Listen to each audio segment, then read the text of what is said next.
欢迎来到尴尬专访中，今天的来宾是一位活跃于 Twitch 的实况主，同时你也可以在各大活动场次中看到他的主持，还有游戏赛事中也可以听到他的转播。那就让我们欢迎电竞精灵乔米。嗨 ，Hello， 大家好，我是乔米。乔米你好，首先想要问一下，因为你说的是实况主以外，同时也是主持人、主播，那在各种活动或是开播以前，你会有自己特别的仪式或习惯，让自己比较快进入状况吗？如果是主播的话，因为还会有一个搭档，我就会拼命跟他聊天。其实通常我都不知道，有的时候会不会我的搭档其实会有一点困扰，因为我其实是一个，就是如果我开始进入工作状态之后，就会很能聊的人。平常私底下能聊是一回事，但是我在工作上的那种能聊是，我真的会就是不想要让对方静下来的那种聊，然后就开始拼命跟对方聊天，因为我觉得这也是暖机一种最快的方式，因为反正等一下也是要讲话嘛，那不如我们现在先讲一讲吧，所以我就会有点类似像跟对手培养默契的感觉，就会开始跟他天南地北乱聊，或是聊一些时事什么的。但主持的时候可能没有对手，然后主持的时候我就会开始，如果我真的很紧张，我就开始走来走去，很好笑，很像那个受到惊吓的鸟之类的。我就在原地真的一直走来走去，然后开始甩动我的手之类的，就是尽量让身体放松吧。我觉得可以用身体骗自己说你没有那么紧张。如果你身体很僵硬，你就会很紧张，你就把身体甩一甩，可能就没有这么紧张了。这样算是一种，也没有到很独特，但是就是对，就是一种自己放松的方式。没有想到运动的暖身也可以运用在主持方面的部分，就拿来甩这样子。那我们也有看到你说你其实是一个怕寂寞，然后会跟朋友一起去看戏、看电影。那我想问一下，所以你是自己的话，你不会去看电影吗？那你知道有个国际孤独量表，你觉得你大概可以接受到哪一边呢？其实国际孤独量表我有看过，它是不是它是最强的那个是什么？是游乐园还是动手术？动手术，对对对。那其实我有自己动过手术。小时候就是在那个 SARS 的时候，因为我小时候我这边有个伤口，然后我小时候是很皮，然后有一次是摔伤了之后，因为那时候年纪还小，一定是爸爸妈妈之类的陪你去开刀或什么，然后那个时候我妈妈太紧张了，所以她就超过37度，她就不能陪我去开刀房，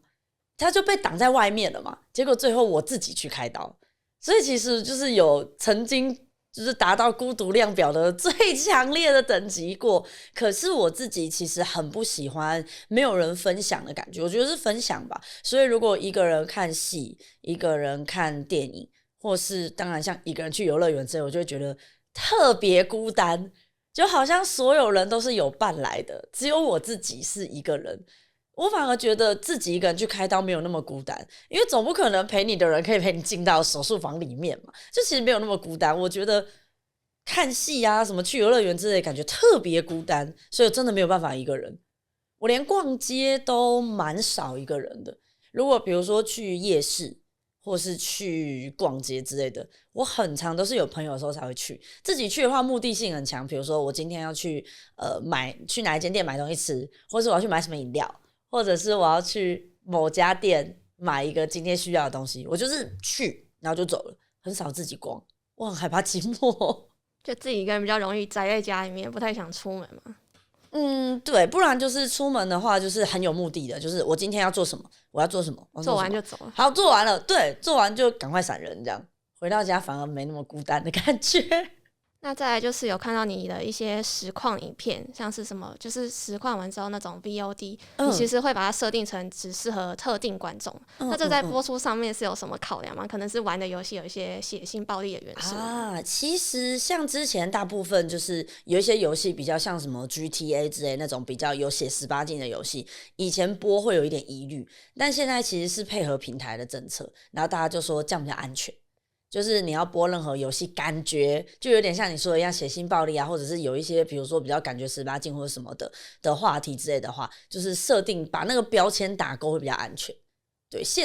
它也不能算限成人，但是它会有比如说血腥暴力的描述等等，然后我们后台有一个框框可以打勾，打勾之后就连 VOD 都会是就是限特定观众这样子。对，算是一种安全的方式。可是其实我们平台现在有限制13岁以下不能用。但还是应该很多人，但应该就像看成人片会勾说我已满18岁，就像那个我已满18岁的那种感觉。对，但其实到底有没有谁也知道？没有人知道，你不要自己讲出来就好了。对。那你一开始是什么契机会成为实况主呢？为什么会想要选择突奇这个平台呢？其实我觉得成为实况主也跟怕寂寞有关系，因为自己打游戏太寂寞了，想说至少可以找一些同好，因为会有一个分类嘛，对不对？比如说你是玩英雄联盟，点进去就是大家都在玩英雄联盟嘛，然后可能就会有一些观众之类的跟你玩，所以我以前真的就是我也是从1个2个观众开始，观众很少的时候真的跟观众一起玩。就是其实是想要找战友的一种心情，才对，找朋友的感觉才开始开的。可是后来就开着觉得蛮好玩的，反正因为我是学表演的，就觉得有表演的成分在，其实还蛮不错的，就面对镜头的感觉。那你刚刚有说你其实想要找人一起玩，那你会因为这样就比较少去玩那种单机游戏吗？有可能，我有可能是因为这样才比较少玩的。我以前年纪比较小的时候，其实真的就会玩很多单机的作品。那当然，因为现在单机作品其实也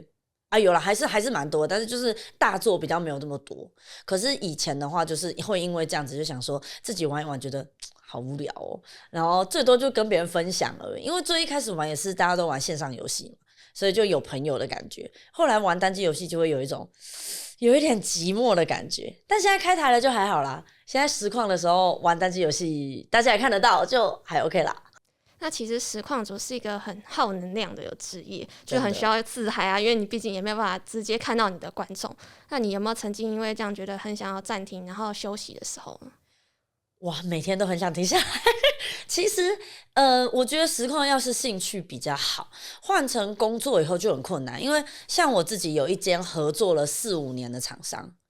真的合作非常久，是一间游戏厂商，手游的，所以我跟他们已经合作了4年了。然后，因为我跟他们是签时数的合约，所以其实我每个月都有一些时数的就是有一些时间必须要达成，对，然后就会变成说，有的时候会觉得蛮痛苦的，因为可能我这阵子就真的心情不太好，比如说工作状况不太好啊，或者是身体状况不太好之类的。可是这个月内，我还是有必须要完成的任务，它就已经变成工作。其实从它变成工作之后，真的会觉得很有压力。我觉得任何兴趣成为工作都是一个蛮大的压力，你会开始觉得我真的还喜欢这个东西吗？这常常就觉得说要不要明天开始不播了，要不要明天开始不播了，很常这样想，很可怕，很累。那你觉得你自己要怎么调试这个压力呢？我觉得我调试的方式蛮奇妙的，像比如说有些人会觉得说哇，我工作压力好大哦，很想要减少工作时数，但我反而相反，因为我觉得如果我工作的时数以外就是我的兴趣了，所以我反而会把开台时间拉长。比如说今天我打算前面3个小时都要工商这款游戏，那我就3个小时过后，我就会开始玩其他的游戏，或者是我前面先聊一下天，然后玩一下这个游戏之后呢，我再聊一下天，再玩我喜欢的游戏，这样子。我反而觉得把工时拉长之后更像兴趣了，更不像是有一种作业感的感觉。所以我的方式可能跟其他人想象会有点不一样，我反而是把时间拉长，我会感受到比较有充实感或是快乐的感觉。而且我本来的初衷也是不想要让观众一直觉得说我好像因为跟某间公司合作之后，然后我好像变成这间公司的员工，然后我每次开台都跟这间公司有关系，我其实不想要这个样子。就是有点在实况中加入自己喜欢的游戏啊，或者元素之类的那种感觉。对，反而会比较不累，我觉得。那你其实也有提到说现在的生活比较忙碌，然后开台频率有变低，你会担心这样子观众会流失吗？其实会流失，但是也有可能因为我开比较久了，所以有一些铁粉在。那其实看到铁粉，心里就会觉得蛮充实的，就觉得蛮安心的。至少这些人他们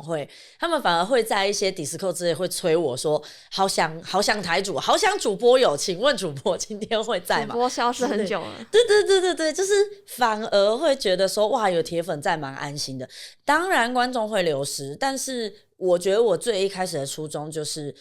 可能没有想要把我的实况推到比如说好几千人，然后用实况来赚钱，或者是说我就是想要收新观众的抖内，然后让这个实况可以继续。其实最一开始它本来就是兴趣跟副业的结合吧，我觉得。所以虽然会很担心说哇，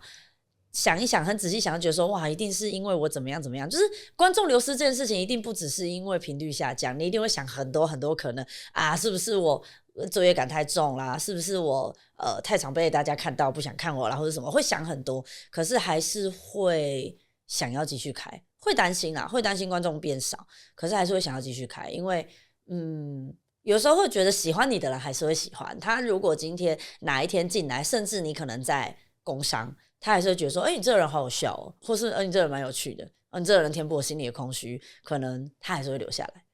担心归担心，他还是会继续开。那你其实一开始的身份是游戏主播跟主持人，就像你刚才说的，其实实况组比较像是副业的部分。那你游戏主播跟主持人这个是什么契机接触到的？你觉得跟实况组最大的差别是什么？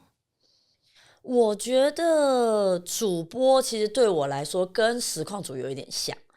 因为像很多实况组他们也会去看一些国外的比赛之类的然后跟观众一起看嘛，分享之类的，我觉得主播蛮像的。那当然主播是因为我以前当过选手嘛，然后可能就是相对于其他玩家来说，我可能会知道更多赛事章程啊、规则啊或者是什么的，然后跟选手互动会比较自然啊之类的，所以对于这件事来说，可能我会比较容易去当主播或赛评。但是其实对我来讲，它就是会很接近我的初衷，我想分享就是我对这个游戏的观点，然后给观众们。所以其实当主播对我来说也蛮开心的，而且当主播有一种很有趣的感觉是，我不用再完全靠我自己的表达或状态来去吸引观众。观众本来就是都来看比赛的，看这个游戏。对，所以你跟他们会，对我来说，主播状况有点像是，我今天比你们更了解这个游戏，没错。可是你们的问题会让我能够更加去钻研这个游戏，所以我们可以分享这个游戏，分享得更开心。而且我还有钱可以拿，更开心了！哇，我不用从你们身上赚钱耶，我可以从厂商那里赚钱耶，更开心了的那种感觉。所以主播比较像是说我可以也是更加的结合工作跟兴趣，然后才去接触的。但主持人比较像天赋吧，就是我从小就很喜欢就是讲话啊，然后模仿电视广告啊，模仿那些电影明星啊的口气之类的，模仿港剧啊之类的，所以后来就发现自己蛮健谈的，是不是可以当主持人？其实我第一次真的很正式的在大场上面当主持人，是我那时候其实是一个 coser， 就因为我喜欢出游戏角色嘛，然后那个时候厂商因为跟我很熟，他就说反正你也很了解啊，不然我们新版本你要不要打我们主播上去跟大家聊一下？我那个时候真的超抖的，我是在台上拿着麦克风一边抖，然后一边讲话，然后我出着那个 cos 的角色，然后在台上，然后就是跟那一位主播，然后一起聊新版本的东西。从那之后，我才越来越敢接触主持这件事情。其实我是以前有很严重的舞台恐惧症，大家都不相信。我以前舞台恐惧症超级严重，一上台我就会开始忍不住，就完全控制不住，你的手就会一直抖。我其实觉得我没那么紧张，但手还是会一直抖。然后那之后慢慢训练成的，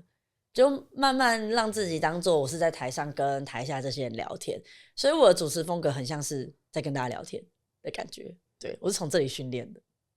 那你其实刚才有提到说，你一开始就是因为很喜欢打游戏才当实况主，然后还有主播的。那你一开始当电竞选手，这个故事又是怎么样呢？我那个时候因为打射击游戏，那个时候其实本来打游戏的女生就很少，然后打射击游戏的女生又更少，就已经很稀少这样子。但是我好胜心很强，因为我有个弟弟，然后我们都一起打游戏，然后那个时候每次打就会觉得说，我怎么可能比他烂？我怎么可能比他烂？对，而且以前家里的电脑不好，我还是会去跑网咖的那种人，所以在网咖里面，大家看到一个女生在打射击游戏，大家就会围过去看，你就会觉得打很烂，很丢脸，然后你就会想要越来越强，然后就不知不觉中有变强之后，然后慢慢就去加入那种比较强的那种什么军团啊或工会之类的，然后他就觉得说，其实你蛮强的啊。我那时候其实是被同工会的人报名代言人，然后可是呢，我们那个代言人的选拔的过程当中也要比枪法的，所以其实我当天比枪法是比第2名，然后，所以就当我成为那个游戏代言人之后呢，慢慢的，因为以前游戏世界真的比较封闭，所以他们要选选手这件事情也会从代言人啊，或是从一些比较有名的军团里面选啊之类的，或是从甲乙组联赛。那时候我本来就会去比一些小的比赛，什么校际杯之类的。比完之后呢，然后后来又变成代言人之后，他们就有就是从代言人里面开始选人。可我那时候年纪真的太小了，那时候15岁，他们就选了我。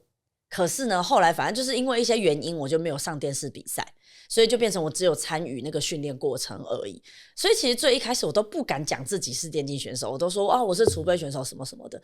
可是后来呢，到大学之后，新的游戏上了，然后新的游戏就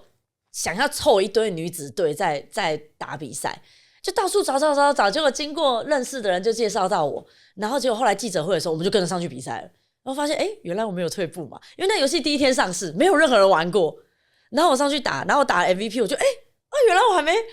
我还没有就是宝刀未老，对之类的。因为那个时候就是已经过了4-5年了，就是我又回去念高中了，然后那时候已经大学了，然后中间其实也有跟学校资讯科去比赛还是什么的。然后那时候就觉得说哇，当选手是一件好有趣的事情，好好玩哦，这样，所以就很喜欢跟大家一起去比赛。我觉得这也跟怕寂寞有关系。我觉得我做很多事情都跟怕寂寞有关系，因为我小时候很乖很听话，然后就是念书啊什么有的没有的，然后去考学校，就觉得人生好无聊。后来开始比赛之后，认识越来越多朋友，认识不同世界的人之后，觉得原来当选手可以认识这么多人啊，然后就开始觉得当选手是一件很有趣的事，就开始当选手了。那其实刚才也有提到说，你除了游戏主播还有主持人的部分，那你觉得主持一场活动最重要的是什么呢？就是你有没有经历过那种差点出事啊，然后结果靠你临场反应救回来的时候呢？其实我之前有一次，那也不能算出事，就是一个美丽的误会。就是其实我们一开始彩排的时候就有说，因为有制作人有来台湾，然后我们的那一款游戏有跟一个饮料。有跟一个大牌的饮料合作，就希望那个制作人可以在台上跟大家干杯啊之类的，就是创造那种很热闹的感觉。他们希望越热闹越好。然后那个时候呢，因为我们的特别来宾他也是游戏的狂热者，也是一个实况主，然后是个艺人这样子。然后那个特别来宾其实就在旁边蠢蠢欲动，在我们介绍制作人上来，然后在聊天什么什么之后，而且下一个 part 就是那个特别来宾他要访问那个制作人，所以那一 part 就太嗨了。然后我跟他嗨，我就把那个特别来宾请到台上。可是他既然都已经上来了，总不能请他下去吧？所以我就想说啊，那不然不是要热闹吗？不然我们大家一起干杯好了。我就跟旁边工作人员使眼色，我就说那请把我们的饮料拿到台上来这样子。可是因为台上那个时候包含我有3个人，然后我们工作人员也很聪明，他就拿了3瓶饮料来，所以最后那个画面就变成我跟制作人还有那位特别来宾跟台下的人一起干杯，所以反而变成一个很热闹很有趣很棒的画面这样子。它其实算是一个意外，可是就是我当下觉得说那不然就将错就错，我们所有人一起好了。然后后来就是包含连工作人员大家都一起加入，这样就变得很热闹很好玩这样其实它算是我的一个小疏失我觉得，但是就是结果是很好的这样子。当下我其实也觉得蛮紧张，我想说哇那个特别来宾都上来了，我总不能用我的麦克风再请他下去，这样多尴尬。所以后来就是其实是一个会变得很尴尬的场面，但是算是救回来这样子。然后大家都还蛮开心，特别来宾也很开心，制作人也很开心这样子。对，其实算是一个小意外。那你也有提到说，就是很多活动的现场啊，或是主持的时候，会有一些需要临场反应的部分。然后你也觉得主持人的非常重要的一个能力就是临场反应嘛？对。但是其实你也有主持英文啊、日文的一些场合，那可能日文的部分，他们那些活动或者是客群就会比较在意说，流程的部分啊要固定什么的。你会觉得说这样有点可惜吗？或者是就是不同的客群就是可以接受这样？应该说比较轻松吧，那反而比较好啊。对，而且你一开始彩排好的，后面几乎不会变。但当然，可是如果说这种外语的遇到临时有意外的话，就会很可怕，因为他们就是客户们、厂商们，甚至台下的观众们都期望这个东西要照着这个章程来，不要改变。所以其实这是一件很危险的事情，虽然说它很轻松，但是只要一出一点点小差错就变非常危险。像之前我有主持过一个厂商的开幕仪式，它很特别，他们在台湾，就是日本厂商在台湾，然后他们在一个科学园区开了一个新的厂。所以它其实本来是一个很简单的东西，就是你去啊，然后你只要把来宾们都介绍了，然后让董事长啊之类的大家上来，上来讲完他们对于这个场的一个新的期许什么的，就可以结束了，大家就可以去茶会啊，去干嘛了？其实是很简单的。结果当天有个来宾真的塞在路上没有来，可他们就很希望，他们直到最后一刻就是不愿意改，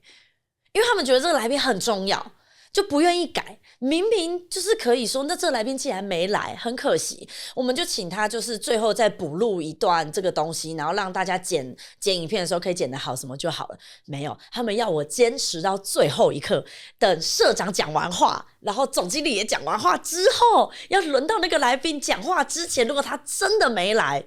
就再把他顺序往后放。其实是一件非常非常可怕的事情，因为他就真的没有来啊！我难道要就是等到 cue 到他吗？而且最重要的是 PowerPoint 没改，那我要怎么办？当下就是压力真的非常非常大，非常非常大。然后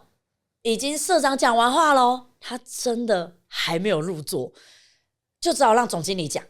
然后让总经理讲的时候，我就一直给旁边使眼色，因为它是一个很大的舞台，然后他们又规定说主持人的上下只能在右边，因为他有点像司仪有一个颁奖台那一种，他希望我上下都在右边，就不要接触来宾，来宾是从左边上下。可是控台在左边，所以我完全没办法跟控台沟通，我只能一直使眼色这样子，我一直在右边上下，然后就是因为我有当场要录影嘛，录影就看到我很紧张的站在右舞台，一直在盯就是左舞台的状况。然后后来呢，他们真的有把那个 PowerPoint 改掉，因为那个人就真的没有来嘛，所以就让那个要去描述说接下来我们这个场未来会什么样的，要讲那个 PowerPoint 的总经理就先上来。然后他真的把这个场未来规划什么讲到一半的时候他才来哦，然后来了以后他就坐下，然后这样结束之后呢，我就赶快再把我手卡倒回前面去，然后谢谢完总经理下去之后，我还要特别再介绍那一位，他站起来，大家都鼓掌完之后，因为日本人他们就很重视这些，都鼓掌完之后他要再坐下完之后我还要再介绍一次，然后他再上台来跟大家就是自我介绍跟打招呼，这样子算是有惊无险。可是其实外语的真的很可怕，尤其是日文的，那英文的都没差，因为他们有的时候最有趣的是英文的有一些你主持到一半，他们所有人都已经呛了，已经没人管你在干嘛，对，喝开了或是怎么样的。我有一次站一个德国厂商的，就是德国厂商的展，他们的吧台就是放一台啤酒机，然后来的人就先倒一杯啤酒给他，然后他后面大家都呛了，然后我就说所以这边还需要讲完什么时候啊？不用，你就帮我跟他们打个招呼，然后讲说欢迎来这边，然后什么啊，这样就好了，这样子。英文的我觉得最轻松，因为他们到后面他们都已经都随便了这样。今天该讲的有讲就好啊，没讲是不是啊？没关系啦，还会这样子，还会安慰我，他们安慰我，然后说那你要不要一起喝？有点紧张，还是先不要好了。他们都很嗨，很有趣。对，但是就是差别，国情不同吧。我觉得日文的会最紧张，我每一次接到日文主持，就紧张到最后一刻，倒吸一口气，紧张到中间没有办法吃饭的那一种，很紧张，很可怕。其实之前有提到说你有就是念表演科系，然后也非常喜欢演员这个角色，你甚至希望说可以用演员来定义你。那这个想法是怎么来的呢？其实像我刚刚讲一样，我小时候很乖，然后我妈妈跟我讲说，既然把你生的那个细细长长的，就我妈那样讲，就瘦瘦高高，生的细细长长，你穿那种军服啊或警服一定很好看。然后就是小时候那种，他们就说啊，当公务员最好啊之类的，就说头脑又好，对不对？就叫我好好考试，然后去考什么陆军官校啊，或者是什么警察学校之类的，就希望我就是默默的念书上去这样。可是因为我小时候就很爱，我是从小就很爱模仿那种港剧啊，就模仿周星驰讲话啊，或者是去模仿一些动漫人物讲话，很喜欢模仿他们的声音啊之类的。看那种什么卡通频道啊，就会开始模仿他们声音之类的，然后就很爱玩。然后我就一直觉得说，其实我是很活泼的人，然后公务员不是就是朝九晚五很无聊吗？然后因为我其实算蛮叛逆的，我小时候12、13岁的时候跟我妈讲说，我觉得待在家好无聊哦，我想自己住。然后那个时候就是我妈有一个工作室，然后我就说不管，我一定不想跟你们住在一起，我觉得你们好烦哦，好无聊这样子，我就想搬出去住。然后我妈就说等你好好毕业，然后都考第1名再说。然后我国中毕业的时候，我回到家，我妈就说毕业啦，今天放暑假什么时候？我就把那个毕业证书这样拍在桌上，我就说那我可以搬出来了吗？然后搬出来之后，我就开始，因为晚上有很多时间，然后就开始想，然后我就会看电视。小时候看电视嘛，小时候看电视什么什么，看影集什么，就突然有一天觉得不知道哪一根筋不对，突然脑袋打到我高中的时候，我就觉得说不行我不能再这样下去，再这样下去我一辈子会不知道在干什么。我决定休学。然后我为了休学这件事铺陈很久，我还写一份洋洋洒洒的企划书，上面写说什么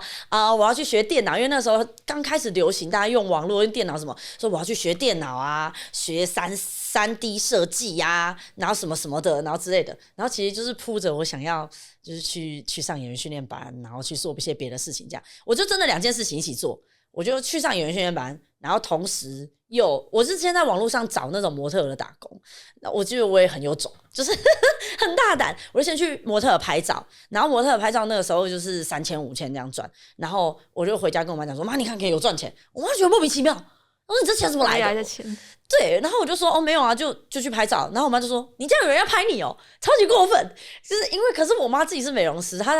后来也是帮我化妆什么什么的，所以我以前拍照我就很不敢面对我以前的照片，都是那种紫色眼影，我是那种蓝色眼影这样子。那就是去拍照，然后去拍照之后赚钱，然后去上演员训练班。演员训练班很贵。2万吧，还多少钱？1万5、2万这样，对国中生、高中生来讲好贵。我自己赚钱，然后去上课，然后电脑课就是我妈妈出的嘛，所以我就是2边同时上架。后来我就发现不行，我还是对戏剧比较有兴趣。我妈就说不行，我觉得你一定要回去上课，因为我妈也蛮了解我。她说你如果没有回去上高中，我觉得你这辈子可能就会国中生，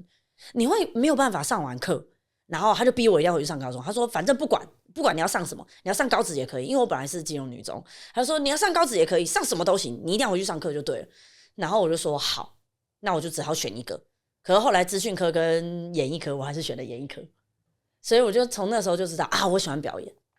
我不管有什么舞台恐惧症还是什么，我不行，我一定要选择表演这样。然后就头也不回的埋进去了这样子，所以就从高中重读开始就都念表演科系。7年，对啊，这样算7年吧。大学4年，然后高中3年，全部都念戏剧，就觉得说不行，我已经打定主意了，我不能回头这样子的那种感觉。所以演员这个职业或者说是身份，也可以说是你梦寐以求的一个梦想。那但是其实你还同时是实况主播主持人，那人的时间终究是有限的嘛，你会不会觉得说有一点挣扎？明明很想要精进演技，但是实况的工作也很难放掉之类的。因为我其实家境算不太好，所以就我单亲，然后我家境状况也不太好，这样，所以其实我蛮常要做很多事情都会被钱给打扰。就我是一个其实对钱很不计较的人，然后可是因为其实你要去上，就像我刚刚讲演员训练班或者什么的都很贵。然后我以前上高中职什么的，是因为我家领低收入户，所以我不太需要付学费，但杂费也还是要。所以我同时其实从高中开始就要一直赚钱，一直赚钱。我后来会去选择当主持人什么的，也都是因为他可以去贴补我要去追梦的钱。这样子，所以我其实觉得我已经算很幸运了，就是主持什么的这些我没有特别去上课或者什么，我就已经进入到这个行业，所以我主持这类的钱都要拿去 cover， 甚至我要付家里的钱啊，然后再去付演员等等相关的费用。可是我觉得虽然对啊时间是有限的，但你要排开肯定是还做得到的。虽然说你会很纠结，例如说像我之前像我们有一个术语叫大日的意思就是说那一天会有非常非常多的活动都会撞在一起。例如说像现在8月嘛，那可能8月中8月底每个假日都是大日啊，就是快开学了，所以3C 厂商会办活动，电竞厂商也办活动，动漫展之类的。对，然后而且这个时间点也会有很多什么演员训练班之类的，因为高中生国中生只有这个时间才可以好好上课啊之类的，就变成说其实你一定要取舍。但对我来说，我自己有给自己一个很明确的目标，就是如果我能做演员，其他的东西是不重要的。所以我会在伤害算伤害吗？伤害最低限度的状况下去把我所有的时间都拨给演员相关的事情，所以我会比如说我之前有一段时间就是去上某个老师的课，然后他那个老师的课就是我跟他合作完之后，我可能还出了一支 reels 这样，所以我一定要很完整的把课上完，然后就在那个课程的最后一天，他平常都是上3个小时，但是那个课程的最后一天，因为要验收啊要什么的，他是从早上上到晚上。可是我前面本来有接了一档日文的主持，然后也因为是日文主持，所以金额也很庞大。他改期，因为他本来是一个见面会，然后要配合对方的机票时间或者什么的，结果对方改期，那厂商不得不改期，我也得改期，就撞期了。然后撞期之后，我就说我没有办法配合，然后也跟对方道歉什么什么，但我最后还是去上课了。就是对我来说，如果说今天真的是工作跟梦想撞到，我会选择梦想。我就是那一种，不会选择面包的人。对，就是我宁可过得辛苦一点，但我觉得，尤其是演员这件事情，其实现在在台湾是一个机会很少的事情。我觉得有机会可以把握就把握，我觉得这样比较不会后悔。我如果拿着钱要后悔一辈子，我宁可先选择想要做的事情，再来后悔。那你会考虑之后，因为现在演员的生态啊，或者是说是戏剧圈也是改变很多的，你会考虑之后往短剧或者是一些 reels 方向迈进吗？其实对我来说，的确就是演出的机会都是演出，就是不论，因为像我现在也是接很多的特约演员啊，或者是像人家说所谓的零演，就是没有签进剧组都叫零演嘛，所以我也还是会接触那一些演员之类的。对我来说，我比较看剧本跟角色，如果今天他是一个好的角色，我就可以接。所以你说今天说短剧或 reels， 其实我甚至以前也有自己拍了一些东西，找我自己的同学们啊之类的，有拍一些小短剧或者什么，我觉得每一个练习机会都是机会，然后每一种演员都是演员，因为其实我想当演员初衷也有点像是，我觉得我以前生活太无聊了，而且我家境不好。如果说我今天真的是选择说去做一些公务员或什么，我可能一辈子都会这么无聊，我不想这么无聊，我就想要去体验人生，所以每一个角色都是可以体验的机会，所以短剧吗 reels 吗，他们也都是演戏啊，为什么不演？那再来我们回到就是关于你在实况或是活动中有没有觉得让你特别印象深刻或者是很尴尬的故事可以跟我们分享？实况中吗？有一个故事，其实就是我已经讲很多次了，可是每一次呢，我觉得新朋友都应该听一下。就是因为我以前是在家，就在老家开台，然后就是房间都没有空间什么，所以其实我在客厅开台，所以常常要跟妈妈一起。然后妈妈就在旁边看电视啊，干嘛有的没有的。然后妈妈就会做一些妈妈会做的事情，例如说念你，逼你吃饭之类的。妈妈会做的事情她都会做。然后我妈妈很爱逼我吃水果。有一次呢，就是我真的在开台，然后那个视讯就长这样子。然后我妈就说：“你那个我买香蕉，你要不要吃什么什么？”我就说：“好，等一下我会吃什么。”她可能看了1-2个小时，觉得我还没吃，然后就觉得说到底是怎样？这小孩不帮他都弄好，送到面前他不会吃，开始剥香蕉。剥香蕉以后呢，他就嘟到画面里面来，然后我就因为那时候平台管理都很严格，那时候还是疫情当中，我就传到说：“妈，你不要，你要害死我！”他就真的是把香蕉嘟到画面里面来，而且是剥好的。然后我就说：“妈，你到底是不是想害死我？”然后我妈就说：“怎样？我就是想要叫你吃饭。”我说：“你把这种东西嘟到画面里面，还想要嘟到我嘴上，你是想要做什么暗示吗？”然后我妈就在旁边大狂笑，然后就被观众剪下来，然后就成为我永远一个最尴尬的。永远一个最尴尬的回忆，就是观众都知道我的妈妈会拿香蕉嘟我，而且是在我开台开到一半的时候，这画面真是很难以形容，你知道吗？我觉得每一个观众都应该听一下，就是非常尴尬，而且因为剪下来了嘛，我也没有把它删掉，就在我的台里面还是可以找到这样子，只是那画面就刚好剪到那个香蕉还没有嘟进来的状态里面，就真的很尴尬，就是对，超级尴尬，可以记得一辈子，绝对就是老了以后可以跟孙子说的那种等级。差点被变态，真的差点都被变态，差点台就不见了，超可怕的。那除了平常的一些实况的互动，听说你最近其实也制作一个新的实况节目，可以跟我们介绍一下吗？对，因为其实像我们平台上面是最一开始当然是大家都实况游戏，但其实现在大家也会实况一些户外啊或者旅游之类的。然后因为我自己其实蛮喜欢出门玩。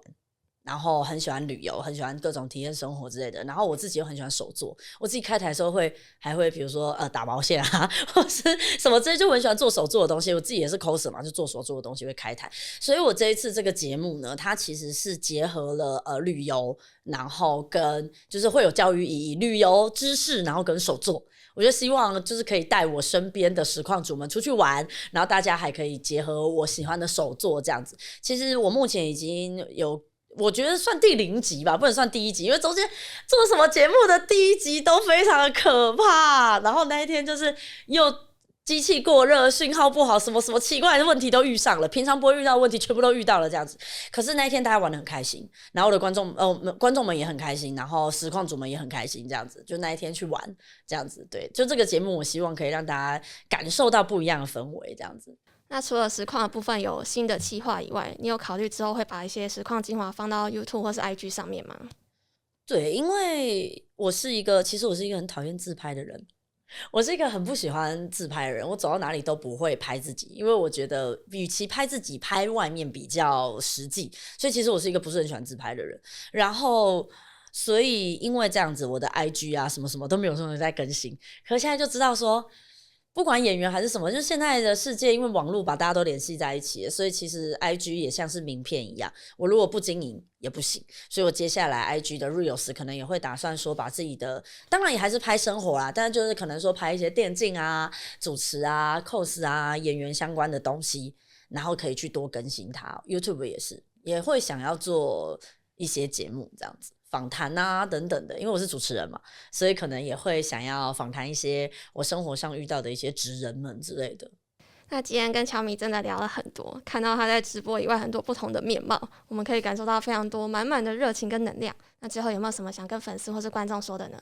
我觉得就是我很感谢那些跟了我很久的观众们，因为其实我之前也历经那种很低潮的状况，然后就是又穷啊，然后又觉得自己没人看啊，然后又没有自信等等的低潮，其实都是他们陪我走过去的。而且因为我很怕寂寞，每次开台都看到他们会来跟我聊天或是关心我什么的，然后就其实我也知道说